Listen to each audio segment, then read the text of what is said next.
This weekend has the potential to be very busy and very exciting for West Ham United fans because we should see the announcement of 2 new signings as well as other deals progressing. This time next week we could have up to 4 new signings, and that's not including a potential new centre-back either. And in between all that, we've got a game against Crystal Palace this evening. Now usually when we do these transfer videos we'll say the stories are fast moving, it's difficult to keep up. However, despite recording this at 5:30 on Saturday morning, I don't think that's the case. I think in terms of Somerville and Rodriguez, these stories are accurate, and I think the only thing that will change is they're being announced by the club. And we've got a very interesting update on Niclas Füllkrug as well. All that to come today. But first, let's start with Guido Rodriguez. This story broke yesterday by Varsky Sports. It came out of nowhere. I didn't see him linked to us at all. Then Varsky came out and said, he's agreed to join West Ham. Fabrizio Romano was over it very quickly. And throughout the night, reports in Mexico picked this up and they're saying it's a done deal. Now, apparently he's booked in to have his medical today. The agreement's there in place. The contract hasn't been signed yet, so nothing's done till it's done. But there's a verbal agreement between Rodriguez and West Ham United. Medical today. All being well, he will sign and become a West Ham United player today or tomorrow. A free transfer, left wheel Betis in the summer, won the World Cup with Argentina, and even though I've never heard of him, I've obviously seen him play without realising it. Although I never heard of him, last night I did my video, I asked people, get involved in the comments, let me know what you know, and I picked out a couple. I could have picked out a few more, I've only chose 2, and our subscribers are getting me excited. When it comes to players I don't know, I rely on our subscribers as well as what I can see, whether it be on Wisecout or Football Reference. But I can't do the eye test as such apart from a handful of video clips. So our subscribers can be quite influential. But El Dudorino said Rodriguez is exceptional. He is of the same standard as Edson Alvarez. Pure defensive midfielder though, not dynamic like Fofana. He's a 6 all the way. Will comfortably slot in backline and split our defenders in possession like Lopetegui needs when our wing backs bomb forward. Now I like that. That's a very interesting analysis there. I like that. That's encouraging. Good on the ball. You have to be to play for Argentina. Press resistant with support. So he's a good passer but keeps it simple. Beast in the tackle. Strong in the air. Not sure we are likely to see him start with Alvarez though. That's really defensive.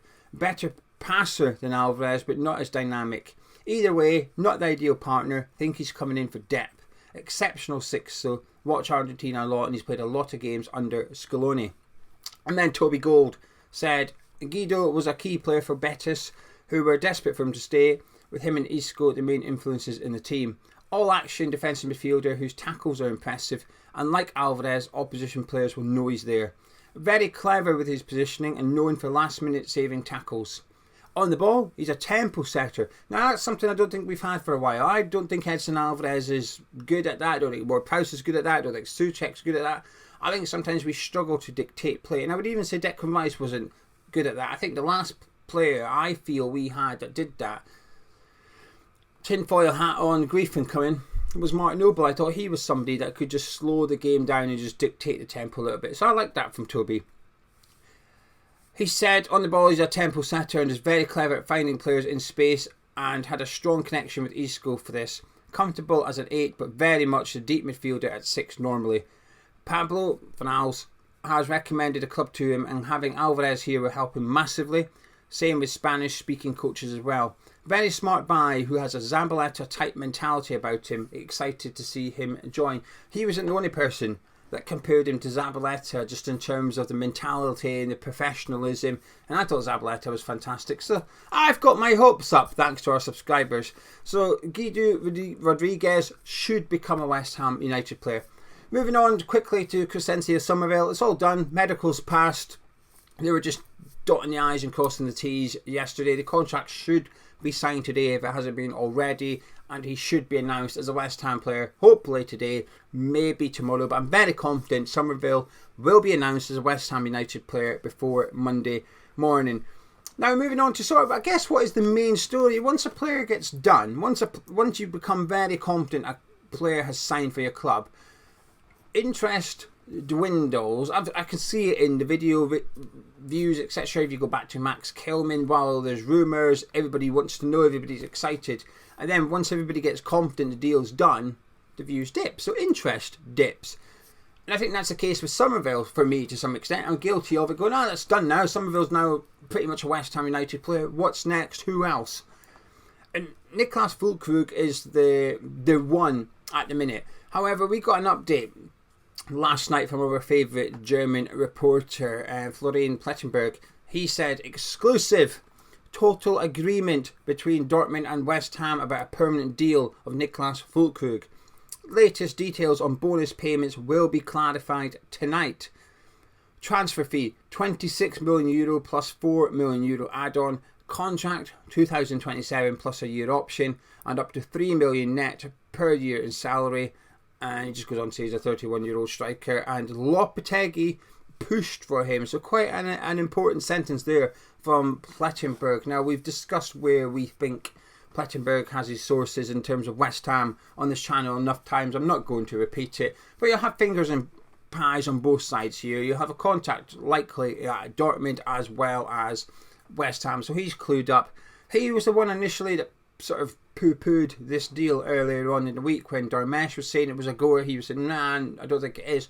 So he's changed his tune a little bit. Doesn't mean he was wrong. That, when he said earlier in the week, no deal, arguably that was right.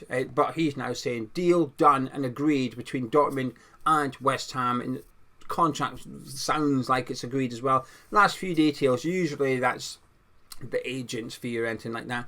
In terms of pound notes, it works out at 22.5 million and 3 million. So it could be worth up to 25 million for Dortmund if he's a success at West Ham and he triggers all of those clauses, which is unlikely. I believe, in terms of Crysencio Somerville, one of his clauses in regards to us paying Leeds depends on West Ham qualifying for the Champions League. So they can be quite ambitious, although there is a 4 million fee in there if he plays for the Netherlands. But back to Füllkrug then. I'll be honest, I'm a little hesitant to believe this. And it's not because I think he's making it up of that. It's just because there's been so many twists and turns. And at the start of the video I said I don't think there'll be too many updates. This is where that rule does not apply. I think there might be a few more twists and turns with Füllkrug. However, while I'm hesitant to believe it, and I'm not sure I believe it, I am on the side of it's probably true. I've just had my fingers burnt with the Füllkrug rumour, so it makes me back off a little bit. And there's an element of me that I think is a bit expensive. I think 25 million is a little bit pricey for this player, actually. I think 15 million would have been a fair fee.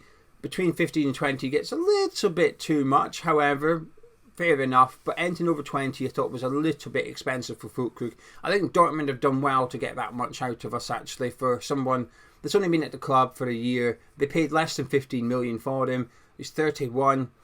To make a decent profit on him, they've done well. They've almost cashed in on his Champions League and Euro Championship performances here, Dortmund.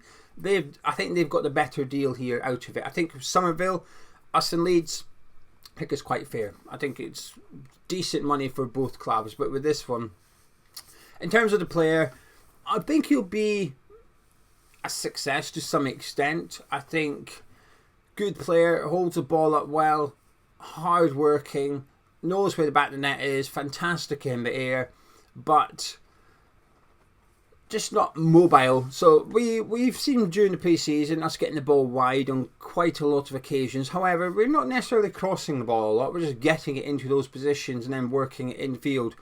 With Füllkrug in the box, I do think you've got to start supplying those crosses a little bit more than we've seen pre-season to get the best out of him. I'm okay with this transfer. I'm not anti it, but I'm not doing cartwheels with it either, just because of the price tag. And also, I just think the possibility of perhaps bringing in a younger player there was available. At 25 million, possibly 15 million more, you get Ivan Toney, 3 years younger, more likely to be a success at West Ham, I'd imagine. I think you're maybe worth paying the little extra and getting Ivan Toney in. The interesting thing about that update was Lopetegui is pushing for him. His contract sort of ties in to some extent. It's 1 year more than what Lopetegui's on currently. all being well, Lopetegui's here for more than the initial 2 years and the extra year if he qualifies for European football.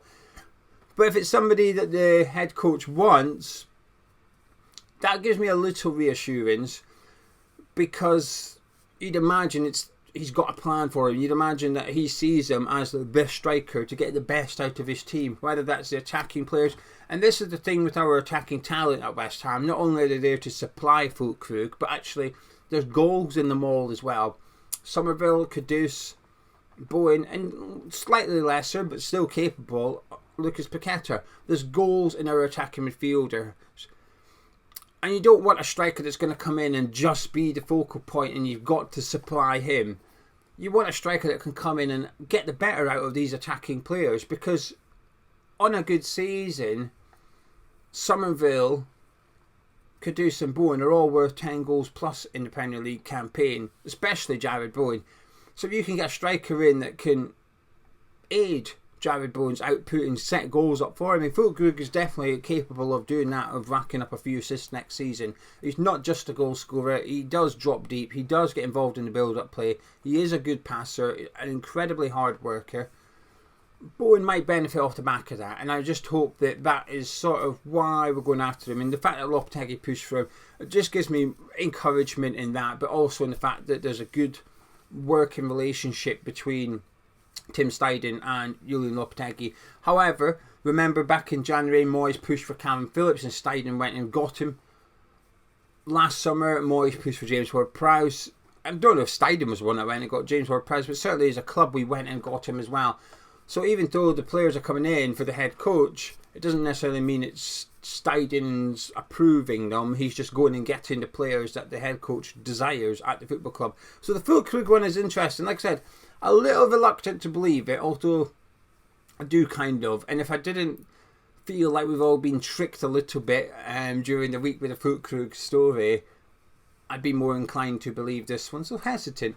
Anyway, that's it. Wan-Bissaka, nothing new on that front. The other players we're being linked to, I'd almost discard them all except a centre-back. I think the centre-back position is the only sort of transfer rumours we could be taking with any sort of seriousness at the minute, because Wan-Bissaka is definitely the right-back target. We may go after another one, to be fair. Rodriguez is coming in, so I'd dismiss any centre midfielder rumours. I think that's us out of the running for Fofana now. Füllkrug appears to be going ahead, so I'd bar Duran or discard any striker talk. Attacking midfielders, we've got Somerville. So I think actually going forward, at the moment, the only sort of transfer rumours I'll be paying too much attention to are the centre backs. I'll keep my eyes on them all. I was going to say my ears as well, but that's, doesn't always work, those ones. So I'll keep my eyes on all the transfer rumours. But the centre-backs, it's where it's maybe going to get a bit interesting, because it was felt by myself anyway, and others, that Füllkrug was a cheaper alternative to Duran.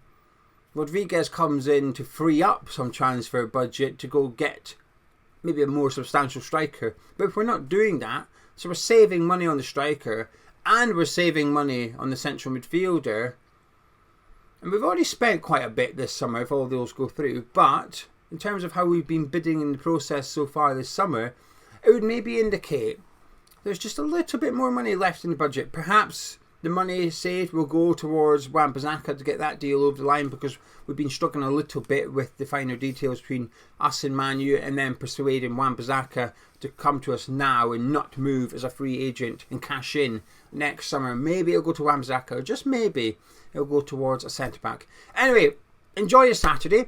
If you're watching the game tonight, midnight kickoff, if you're watching the game, please do come and join us on this channel. We're live at 11:30 this evening with a build-up show and a watch-along for the game. So if you're kicking about watching it, do come along.